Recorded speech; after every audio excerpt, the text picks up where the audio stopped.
Chapter 1. The fisherman's net. The smell of wet wool is the first thing to come back. It sits heavy in the back of my throat, older and more persistent than the memory of the fear itself. Or perhaps it wasn't wool.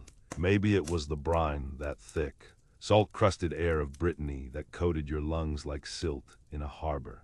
I can't be certain anymore. The years have a way of filing the edges off the truth, smoothing the jagged rocks into pebbles. But I remember the cold. It was a damp, insidious cold that didn't care about the layers you wore. It slipped through the seams like a pickpocket in a crowded market.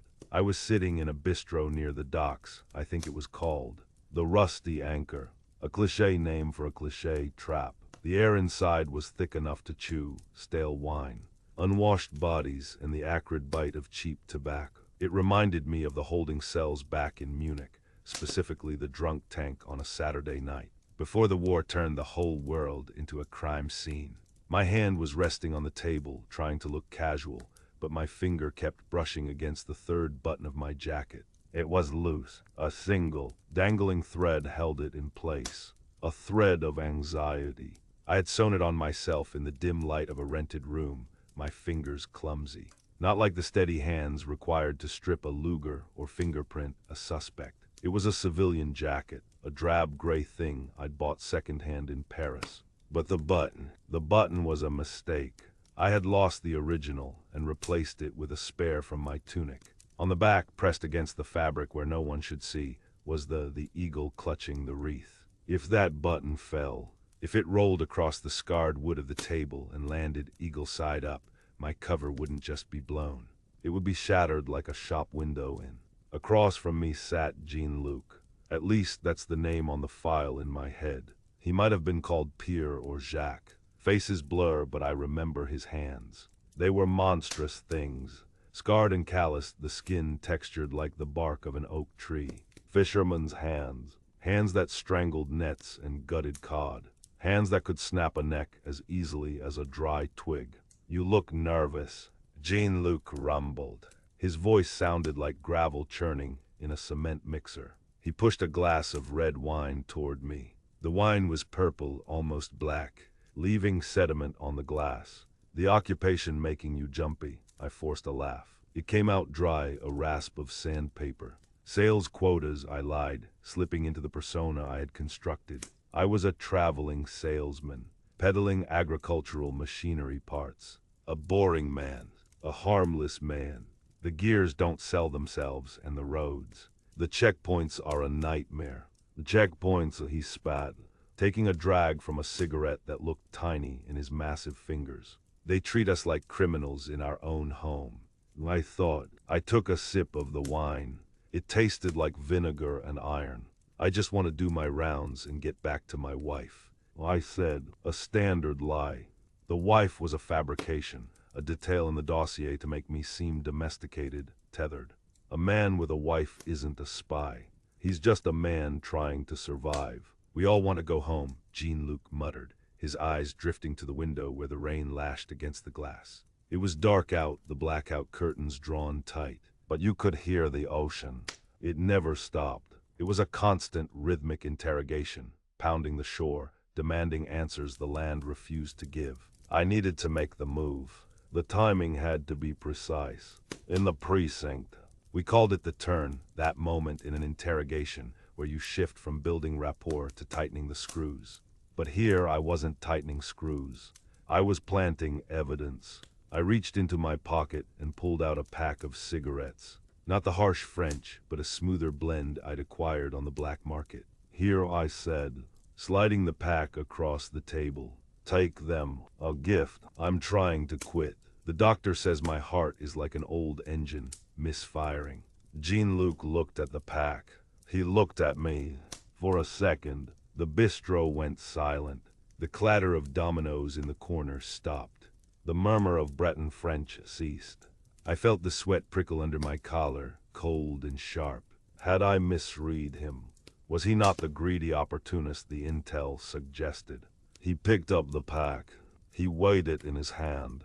Inside, nestled between the foil and the tobacco of the third cigarette from the left, was a microphone no larger than a beetle. It was a marvel of Abwehr engineering, or so they claimed. To me, it looked fragile, liable to break under the pressure of a thumb. "You are generous for a salesman," Jean-Luc said slowly. "I'm just a man who wants to make a friend," I replied. "And maybe, if you hear of anyone needing tractor parts." He laughed, then a booming sound that shook the table.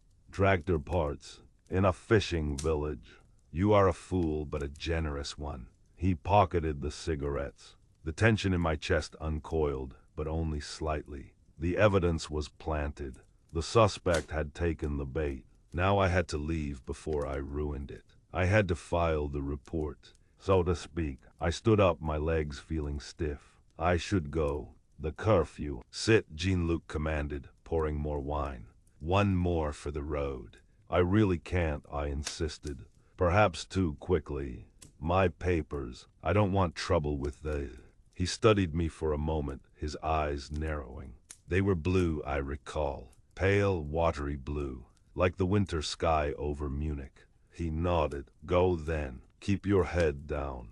I grabbed my coat, turning away, the relief washing over me like a warm bath. I had done it. I was halfway to the door, the cold draft already kissing my face, when his voice hooked me back.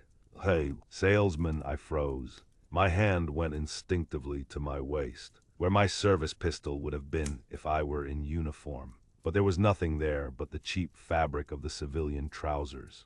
I turned slowly. Jean-Luc was standing. He held his hand out, palm open. In the center of that calloused landscape lay the button, the gray plastic disc with the 4 holes. I stared at it. My breath hitched. I looked down at my jacket. The thread dangled uselessly. It must have snagged on the table edge when I stood up. "You dropped this, friend," Jean-Luc said. The room felt very small suddenly. "A cell, a cage." I walked back, my footsteps sounding like hammer strikes on the wooden floor. I reached out and took the button. I didn't dare turn it over. I squeezed it in my fist, the edges digging into my palm. "Thank you," I managed to say. My voice sounded foreign, distant. Jean-Luc leaned in, his breath smelling of that sour wine. His eyes were unreadable, flat and hard. "Be more careful," he whispered. "Things have a way of getting lost around here." He didn't smile. He didn't blink. I turned and walked out into the night, the button burning a hole in my hand, the eagle against my skin. Sharp and accusatory. I walked until my legs burned, waiting for the shout, the whistle, the shot. But there was only the rain, washing the streets clean of everything but the sins. Chapter 2. Whispers in the static, the attic smelled of dead things. Not the rot of flesh. I knew that smell intimately from the homicide beat in Munich, the sweet, cloying scent of a body found 3 days too late in a heated apartment. No, this was the smell of dry decay. Dust that had once been skin, wood that had turned to powder, memories that had disintegrated into the atmosphere. It was a cramped space, the ceiling sloping aggressively so that I could only stand upright in the very center. A single dormer window looked out over the harbor, the glass weeping with condensation. Outside, the Atlantic was throwing a tantrum. The rain drummed against the slate roof, a relentless staccato rhythm. Like a typewriter in a busy precinct, documenting crimes faster than they could be solved. Every few seconds, the mournful cry of a foghorn cut through the noise. It sounded like a dying animal. I sat hunched over the small wooden table, the only furniture in the room besides a cot with a mattress that smelled of mildew. In front of me, the radio receiver glowed with an eerie green luminescence, the only light in the gloom. It was a sleek metal box, a maze of vacuum tubes and copper wire, humming with a life of its own.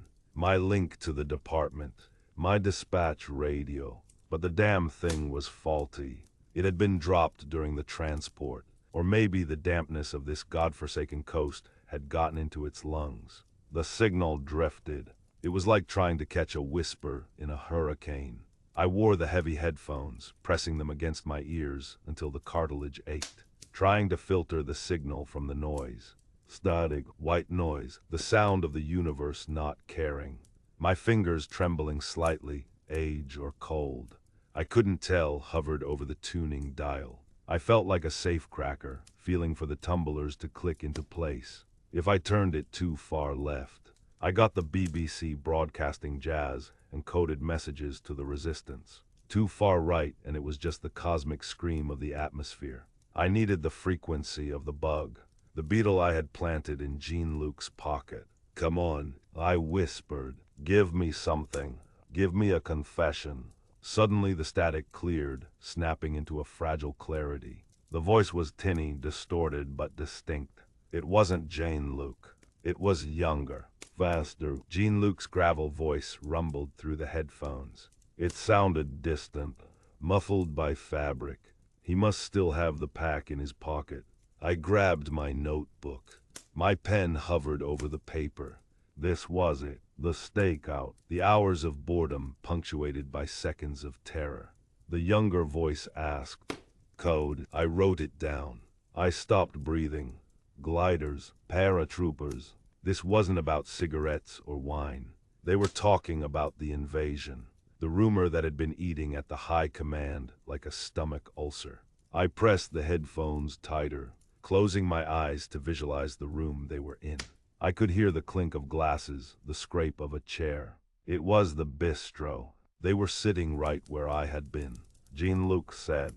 The word was soft, barely a breath. My heart hammered against my ribs like a fist on a locked door. Normandy. We had been pouring concrete in Calais for months. Rommel was convinced it was Calais. The Führer was convinced. But here in a smoky bar, a fisherman was selling the truth for the price of a few crates of contraband. I had the evidence. I had the smoking gun. I could see the case file closing in my mind. The stamp marked coming down with a satisfying thud. I just needed the date. The static roared back, a wave of electronic interference that nearly deafened me. I cursed, frantically adjusting the dial. "No, no, no. Don't you die on me now, you piece of junk." I spun the knob, sweating despite the freezing attic. I needed that date. It was the difference between a reprimand and a promotion, between life and death for thousands of boys who looked just like my son did before. Well, before, the signal flickered back, but the voices had changed. The background noise was gone. No clinking glasses, no murmur of the bar. It was a phone call. The bug was picking up one side of a telephone conversation. Or maybe Jean-Luc had moved to a quieter room. A new voice said. I froze. The blood drained from my face, leaving me cold as the slate roof above. The voice wasn't French. It was speaking French, yes, but the accent. The vowels were clipped, the R's were swallowed in the back of the throat. It was the accent of a man who learned French in a classroom in Berlin or Heidelberg. A crisp, educated accent.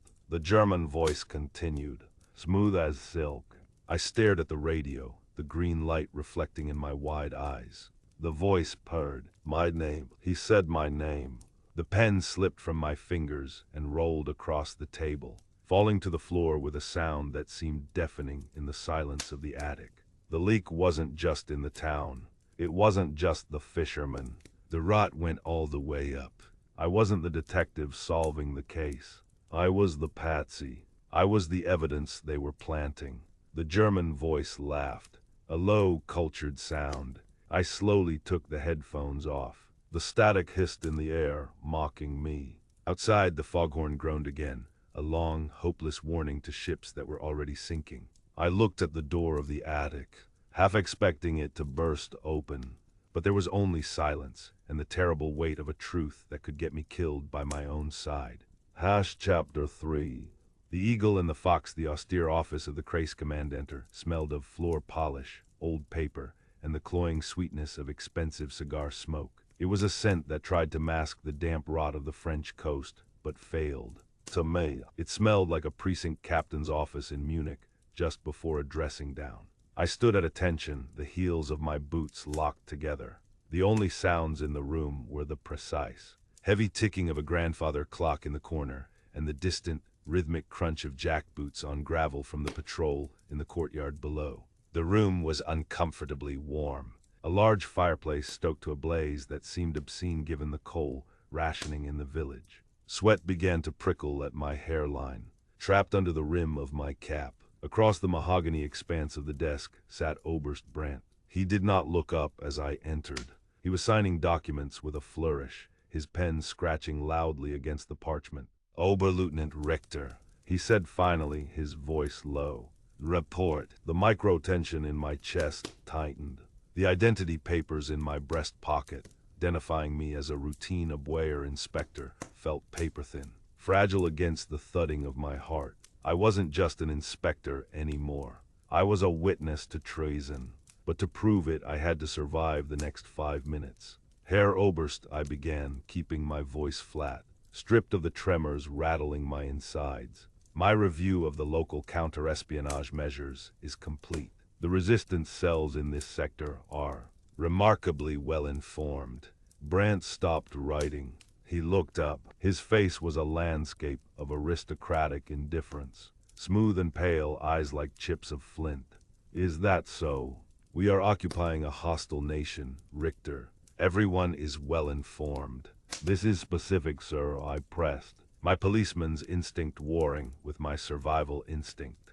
"They aren't just reacting to patrols. They are anticipating command movements, supply chain adjustments. It suggests a leak at the highest level." Brandt leaned back, the leather of his chair creaking. He picked up his cigar, rolling it between his fingers.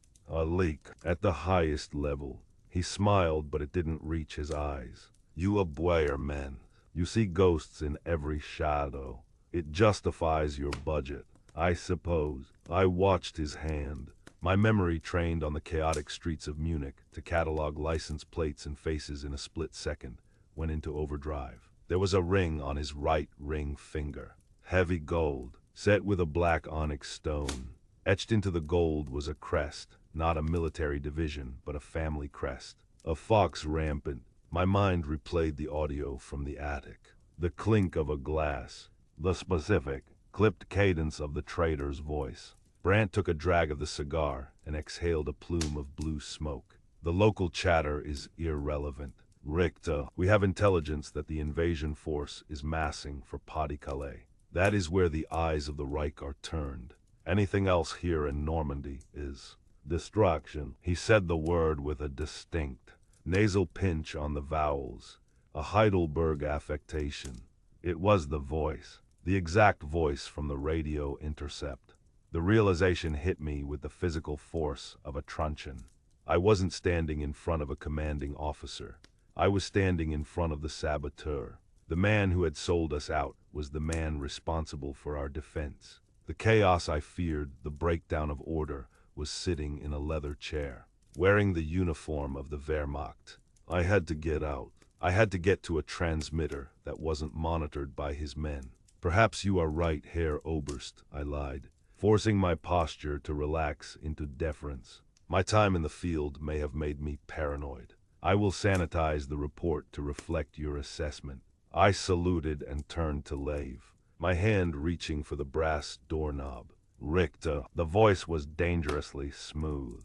I froze. My hand hovered inches from the door. "I've been reviewing your file," Brandt said. I turned back slowly. He was standing now, leaning his knuckles on the desk. The firelight caught the onyx ring, making it gleam like a darker eye. "You have a talent for details, a policeman's eye. We need that sort of clarity where the battle will actually be fought." My stomach dropped. "Sir, I'm reassigning you," Brandt said, picking up a stamped order from his desk and holding it out. "We need a man with your particular talents to personally verify the coastal defenses at Calais. Effective immediately." It wasn't a promotion. It was an exile. He knew, or he suspected enough to move me off the board. If I went to Calais, I would be hundreds of kilometers away from the real invasion site. I would be validating the lie he was selling to Berlin.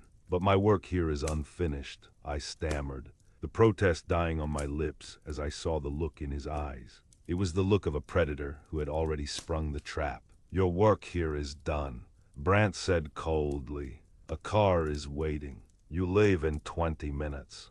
Dismissed." I took the paper. It felt heavy, like a death warrant for the thousands of men stationed on the wrong beaches. I saluted, turned, and walked out into the hallway. The floor polish smell was nauseating now. The ticking of the clock sounded like a countdown. Chapter 4.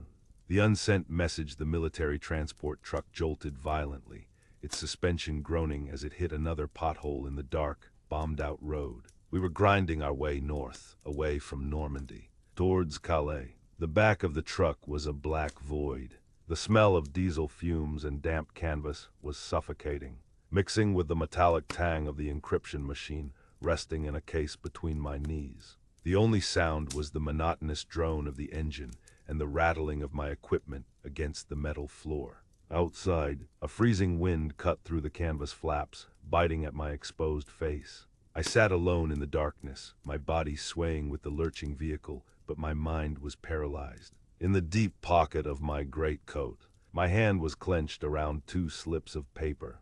The first was a coded message from my Abwehr handler in Berlin. It detailed everything. Oberst Brandt's treason, the voice match, the false intelligence regarding Calais, and the confirmation that the Allies were targeting Normandy. If I sent this, it would trigger an immediate investigation. Brandt would be arrested, but the chaos, the chain of command in the entire sector would collapse. Commanders would be purged days before an invasion. Trust would evaporate. The defense might crumble from the inside before the first American boot hit the sand. The second slip was the lie, a routine confirmation of the Calais threat, validating Brandt's deception. If I sent this, the German war machine would continue to grind smoothly, efficiently, in the wrong direction. The 15th Army would stay in Calais, waiting for an invasion that would never come, while the 7th Army in Normandy was slaughtered. I closed my eyes, leaning my head against the vibrating canvas. In Munich before the war, my world was binary. There was the law, and there was crime. My job as a police officer was to restore order by removing the chaotic element, the thief, the murderer. You caught the bad guy, and the world made sense again. Justice was the mechanism of stability. But this was a hall of mirrors. If I acted like a policeman and exposed the criminal, I might destroy the very army I was sworn to protect. To save the state, I might have to let a traitor succeed. To preserve the order of the Wehrmacht, I might have to allow a chaotic slaughter. My entire life had been built on the belief that rules protected us, that following the procedure, observing the details, and deducing the truth was the highest form of duty. Now the truth was a weapon that could kill my own countrymen. The truck lurched to a halt. The engine idled, coughing smoke. A young Jeffrader pulled back the canvas flap. A flashlight beam blinded me. Transmission point. Herr Oberleutnant. The driver says we have 5 minutes before we lose the signal window. High Command is expecting your check-in. 5 minutes, I whispered. Sir, set up the antenna, I ordered, my voice sounding hollow. I pulled the encryption device onto my lap. The keys were cold under my fingertips. I plugged in the battery pack. The hum of the tubes warming up was a faint, high-pitched whine. I pulled out the 2 slips of paper. In the dim light of the flashlight, they looked identical, just scribbles of graphite on rough pulp. I looked at the message condemning Brandt. The policeman in me screamed to send it. I looked at the message condemning the soldiers in Normandy. The spy in me whispered the cold logic of war. I thought of the faces of the men I had seen in the canteen back in Normandy. Young boys, really, writing letters home, polishing their boots, trusting in their officers, trusting in the intelligence, trusting in me. My hands were shaking, not from the cold, from the terror of the choice. I remembered the bodies I had seen in Munich, victims of crimes of passion, messy and chaotic. I hated that chaos. I had joined the Abwehr to fight the chaos of the world on a grander scale, and now I was the one about to unleash it. I took a deep breath, tasting the diesel and the sea salt in the air. I crumpled one of the papers in my fist, squeezing it until my knuckles turned white. I shoved it deep into my pocket, never to be seen. I smoothed the other paper out on the casing of the Enigma machine. I began to tap. The sound was small, insignificant in the vast, dark night, just metal hitting metal. But each keystroke felt like a gunshot. I typed the coordinates. I typed the assessment. I typed the final period. I switched the machine off. The silence rushed back in, heavier than before. The soldier packed up the antenna. "Done, sir, done," I said. I stared out into the darkness of the French countryside. I had made my choice. I had chosen between the truth and the mission. And in doing so, I had killed the police officer I used to be. This memory is a shard of glass I carry. It cuts me every time I move. Every time I remember the silence of that truck and the noise of the guns that followed days later. Help me pull it out. Subscribe to keep this history alive.